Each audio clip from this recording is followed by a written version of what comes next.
乌克兰长海王星导弹投入实战，1000公里射程覆盖莫斯科。库尔斯克乌军反击战埋伏多支冒进俄军突击队，击毙俄军骑士突击营指挥官。乌东战场，乌军前线压力大减，1天多5成。乌军数百架无人机袭击莫斯科、新罗西斯克港口等地。欧洲军工崛起，与乌克兰成立小北约速度加快。波兰硬刚俄罗斯接管波罗的海国家上空的保卫任务。特朗普下令大规模空袭也门胡塞。俄罗斯重新布局中东，苏35现身阿尔及利亚。精彩资讯即将开始。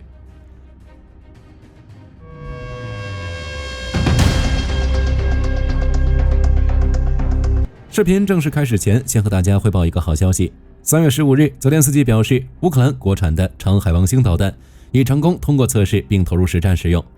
泽连斯基称，长海王星导弹的射程超过1000公里，而莫斯科距离乌克兰边境也才只有800公里。这预示着，等海王星导弹量产之后，乌克兰将具备对俄罗斯更深的打击能力，同时也会加快乌克兰对其他国产远程武器的研发进度。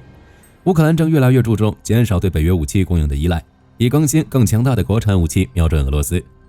对于此事，俄罗斯国家杜马国防委员会委员安德烈·克列斯尼克表示，如果乌军使用长海王星导弹发动袭击，那俄罗斯将有权使用奥列什尼克弹道导弹反击。同时他还表示，俄罗斯拥有最好的防空系统。大家觉得俄防空系统能拦截长海王星导弹吗？要知道前2天乌军刚使用长海王星导弹袭击了俄罗斯克拉斯达诺尔边疆区图阿普谢炼油厂，大火一直没被扑灭。战场上，据战争研究所3月15日报道称，就在乌克兰官方和一些俄军事博主接连否认普京关于俄军在库尔斯克包围大量乌克兰军队言论的同时，库尔斯克作战的乌克兰留守部队也用一场反击战狠狠打了谣言者一巴掌。库尔斯克战场，乌军游骑兵第3团利用俄军急于求成的心理，在苏贾西部防御战中，利用炮火击毙了俄军骑士突击营指挥官伊万·科鲁蒂科夫。同时，乌军还在苏贾西部的鲁班什尼纳附近发起了猛烈反击，成功伏击了多支冒进的俄军突击队。截至3月15日，俄军尚未将乌克兰军队完全赶出库尔斯克。在苏梅州边境，乌军第36海军陆战旅等部队还构筑起了防御工事与炮兵阵地，并将渗透进苏梅的俄军破坏小组悉数歼灭。苏梅州州长德米特罗日为此击证实称，俄军小股部队已经被乌军击溃，但他也表示，俄军的炮击一直没有停止。目前已有543人从边境8个定居点撤离。战争研究所援引泽连斯基的话报道称，俄军正在集结力量，随时准备攻打苏梅州，但他也表示，乌军在库尔斯克的行动目的是将俄军主力从苏梅、哈尔科夫、红军村前线引开。结果乌军实现了此目标，目前乌东局势已经稳定。阿尔科夫方向，俄军打地道战上瘾了。乌克兰集团发言人帕夫洛·沙姆辛和一名乌军士兵报告说，俄军正试图挖地下通道，以支持对沃夫昌斯克乌军发起持续反击。库皮扬斯克方向，乌军收复了菲格利夫卡村。据诺尔报告报道，乌军在夜间发起突袭，成功突破了俄军防线，占领了该地。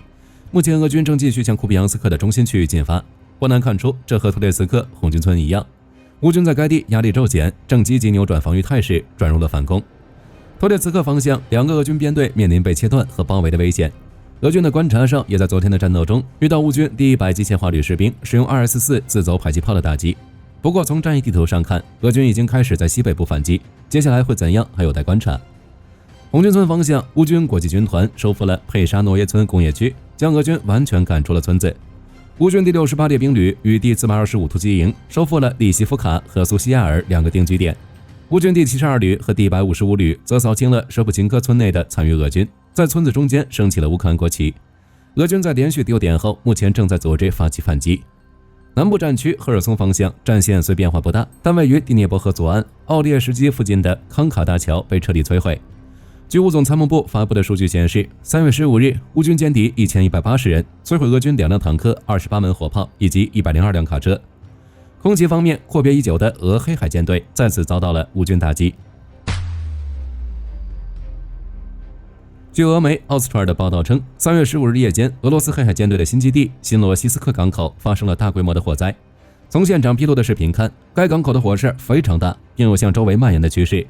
沿岸的数栋建筑物都被波及点燃，虽然还没有详细信息流出，俄黑海舰队的损失也不清楚，但想来损失必然不小。同一时间，又有数百架乌军无人机攻向了俄罗斯，打击范围涵盖了莫斯科。据俄军事电报频道的披露，3月15日夜间，有至少126架乌军无人机袭击了莫斯科、伏尔加格勒、沃罗涅日、别尔哥罗德、布良斯克、罗斯托夫州、库尔斯克等多个地区。截至目前，莫斯科各处发现了不少无人机的残骸。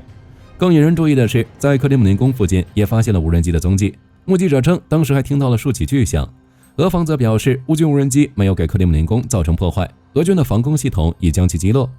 火力军没有记错的话，这是2025年以来乌军无人机首次飞抵克宫附近。不过，在2024年，类似的行动已上演过多次，甚至还袭击了距离克宫仅2公里的莫斯科行政中心。实际上，这几天乌军已经连续对莫斯科发动了3次大规模的空袭，每次都几乎发射了上百架的无人机。莫斯科周围的机场和铁路线都遭到空袭威胁，带来了不小的影响。其他地区也是如此，如伏尔加格勒的萨雷普塔火车站、卢克石油炼油厂、新罗西斯克等地的多个目标都有被击中。据乌总参谋部报告称，光是今年2月份，乌军就袭击了俄军的12个关键目标。这无疑表明，乌克兰在没有美国远程导弹的支援下，也能发起有效的远程打击。接下来，乌军还会对莫斯科发起怎样的空袭？让我们拭目以待。自美俄会谈后，欧洲开始追求防务自主，并推出了8000亿欧元的国防计划，促使欧洲各国的军工企业重新复苏。如德国将2026年国防预算提高到1200亿欧元，还设立4000亿欧元的国防特别基金和5000亿欧元的基础设施基金，用于改建国内道路设施和投资国内诸多军工企业，助其恢复军工生产线。用德国后任总理梅尔茨的话说，就是那个为人熟知的德国就要回来了。柏林将捍卫欧洲大陆的安全。除德国外，其他国家也纷纷展开行动。西班牙、荷兰制造舰艇，波兰兵工厂招聘夜班工人，法国启封多家封存的军工等等。在此之前，欧洲国家大多以采购美制装备为主，但就军工企业来说，欧洲制造的武器并不差。在战机方面有阵风、台风、鹰狮战机；在导弹方面有风暴阴影、金牛座、紫苑导弹；在陆战武器方面有豹式坦克、CV90战车、全狮犬装甲车等。而且与美制武器相比，欧洲国家更加信赖欧洲本地军工企业。如果欧洲彻底实现防务自主，对美国而言，这可不是一件好事，因为美国一直都是欧洲国家的主要武器出口国，占据了超大份额的军工市场。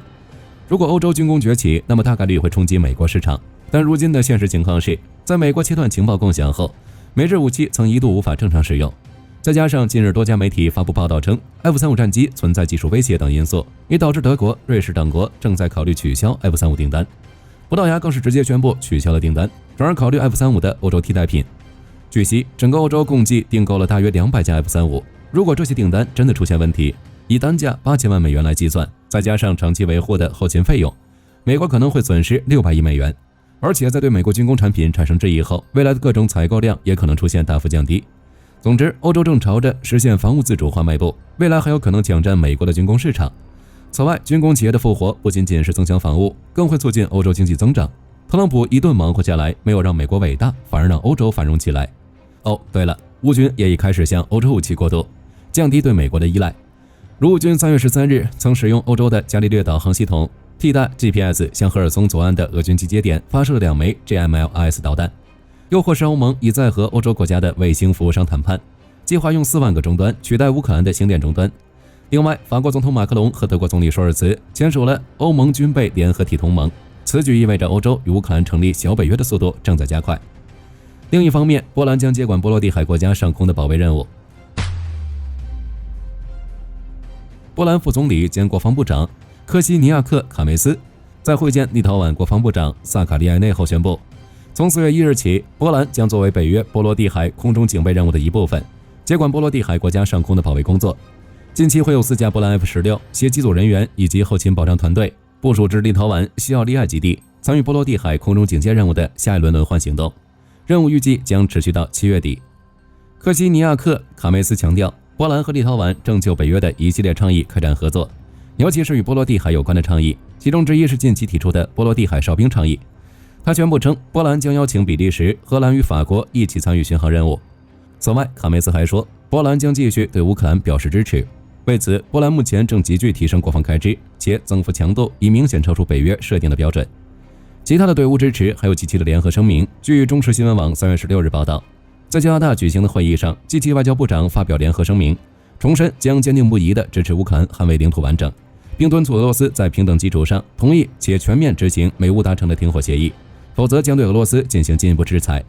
同时，联合声明强调了建立停火信任制度的重要性。声明称，任何停火协议都必须建立有效、可靠的安全机制，以确保乌克兰未来能阻止和抵御新的侵略行为。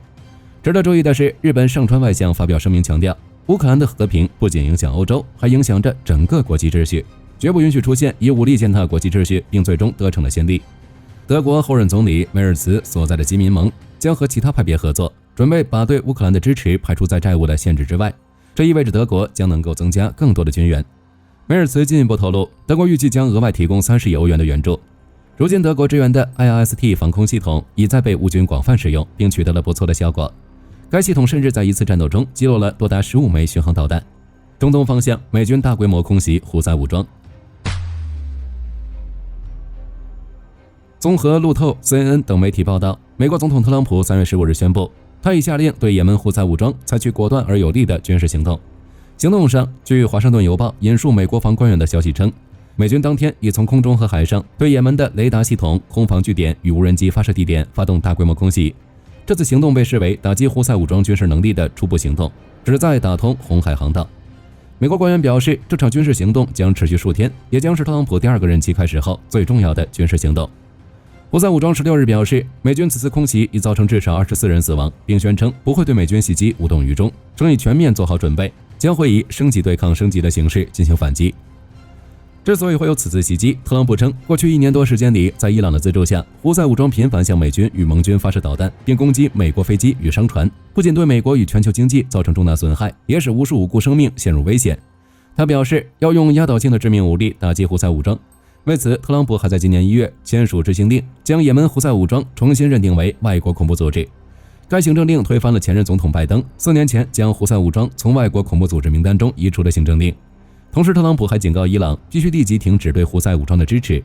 当然，此次空袭有一个重要诱因，是胡塞武装发言人叶海亚·萨雷亚于11日在马来拉电视台发布视频讲话，恢复了禁止所有以色列船只在红海、阿拉伯海、曼德海峡和亚丁湾等指定区域内通行的禁令，将对违反通行禁令的以色列船只进行军事打击。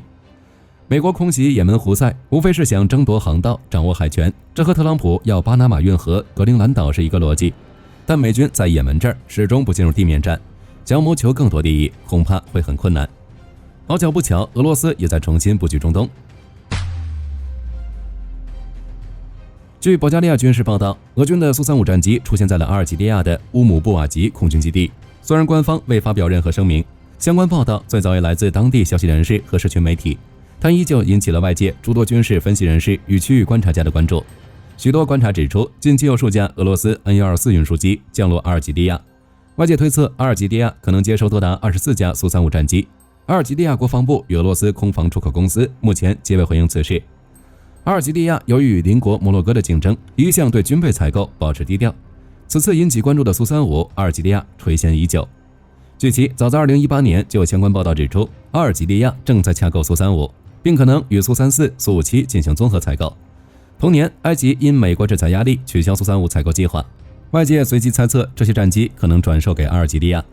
据意大利新闻媒体 Azangia Nova 报道，阿尔及利亚参谋长秦格利哈亲自参与了战机采购的早期谈判，具体细节虽仍不明朗，但若让阿尔及利亚获得苏35，将会提升该国在北非地区的空中优势，并对摩洛哥的美制 F-16机队构成挑战。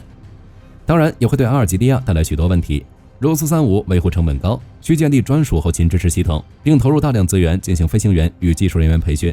同时，由于美欧对俄实施制裁，俄方能否稳定提供零件与技术支持仍是一大变数。虽然苏35拥有强大作战能力，但缺乏隐身设计，依旧无法与美军 F-35等第5代战机相提并论。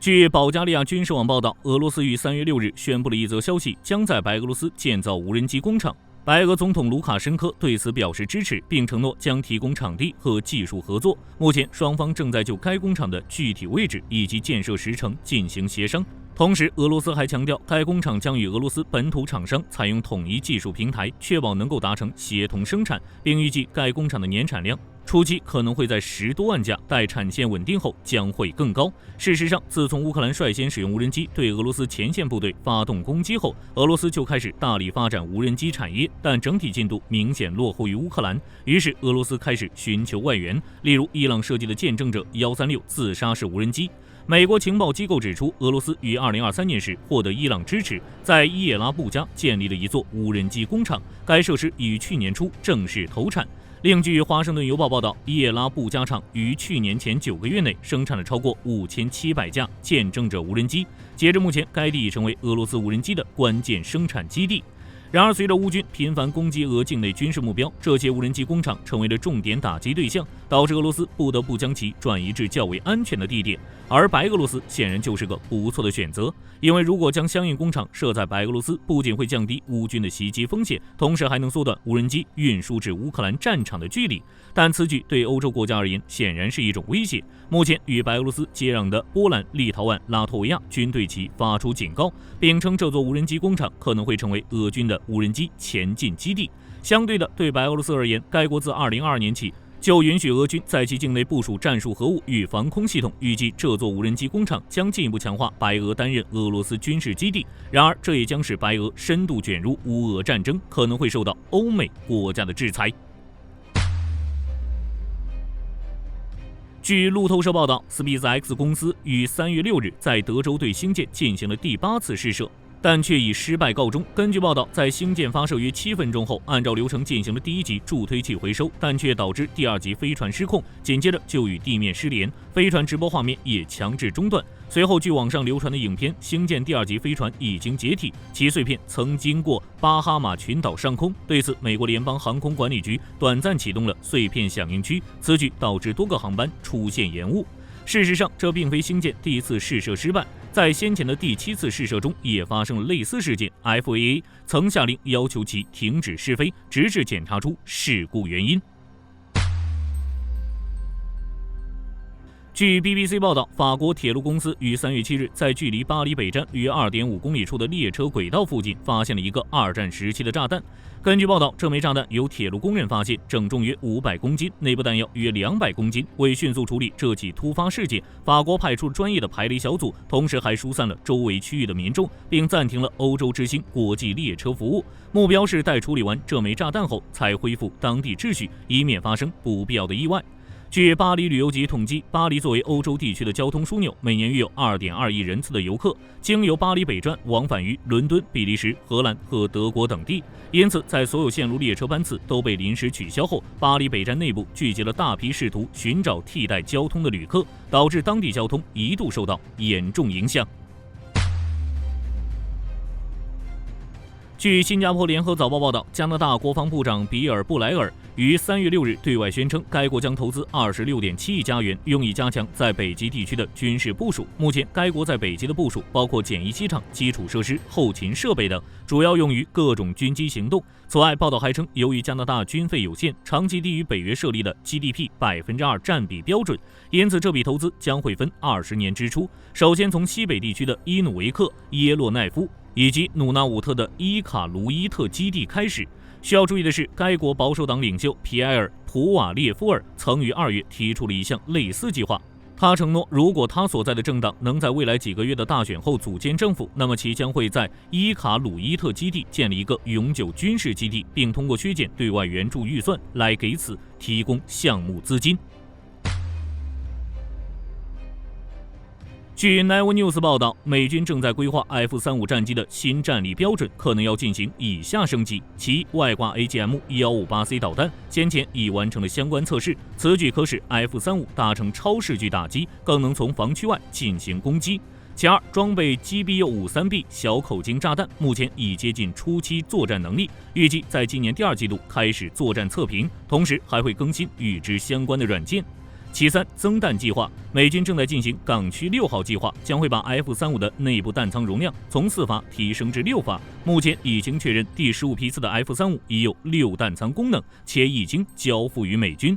其次，传感器升级 ，F-35将有全新的雷达和光电标定系统，以提高态势感知能力。据洛克马丁公司披露的信息显示，光电标定系统融合了多种增强和升级功能，例如短波红外线高解析屏幕、红外线标记和增强影像探测器分辨率。其五，新型隐身涂料。早在2023年就有媒体发布报道称，一架从舰艇上起飞的 F-35战机被观察到涂有镜面涂层，可能与海面防腐蚀有关。